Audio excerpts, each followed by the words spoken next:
Imagine you're a sailor in the 16th century, adrift in the vast Indian Ocean. Your ship is battered, and the world feels endless.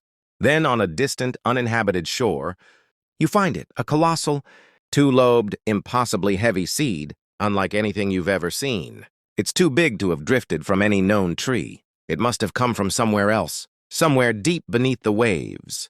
For centuries, these bizarre botanical finds, known as Coco de Mer or coconut of the sea, were a source of myth and legend. They were believed to be the fruit of a mythical underwater palm, a testament to the ocean's secret gardens. They were so rare and valuable that they became a prized possession for royalty and the ultra-wealthy, who would pay a fortune for what they believed was a magical, poison-neutralizing fruit from the ocean floor.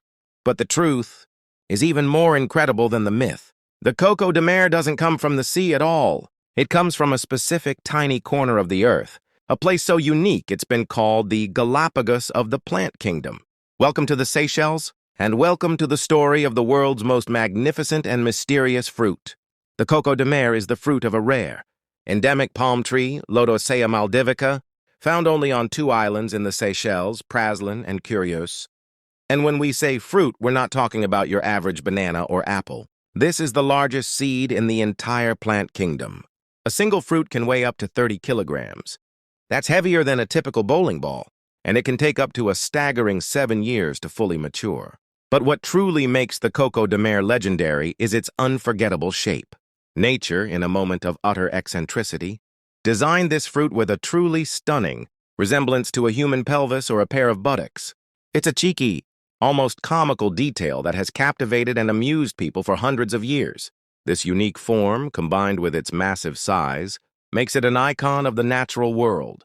The biology behind this giant fruit is just as fascinating as its appearance. The Coco de Mer palm is what's known as dioecious. This means there are separate male and female trees, a rarity in the palm world. The male trees produce incredibly long, catkin-like flowers that can be over a meter in length. The female trees, on the other hand, bear the magnificent fruit.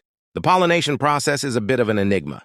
Scientists believe it's primarily carried by the wind, but recent studies suggest that animals, like the endemic geckos, may also play a role.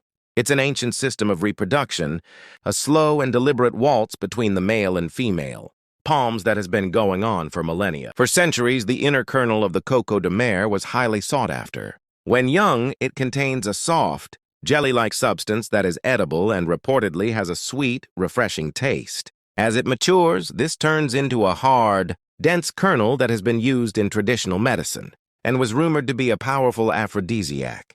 Its incredible value and mystique meant that it was a highly prized possession, even a unit of currency in some cultures. It's a reminder that this is not just a plant. It's a living part of human history. But this fairy tale fruit has a very real-world challenge. Its incredibly restricted habitat, slow growth rate, and high demand have made it a target for poachers.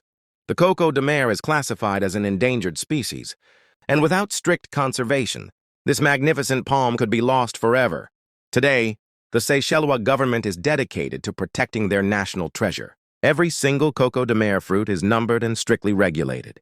To own one legally, you need a special permit, proving it was obtained from a government-certified source. This level of protection is a necessary step to combat the illegal black market and ensure the species' survival. The Vallée de Mai Nature Reserve on Praslin, a UNESCO World Heritage Site, is a testament to this effort. It's one of the last remaining natural Coco de Mer forests in the world. Stepping into the Vallée de Mai feels like traveling back in time. The immense fan-like leaves of the palms create a thick canopy, casting the forest floor in a soft, ethereal light. It's a place where you can truly appreciate the scale and beauty of this ancient species.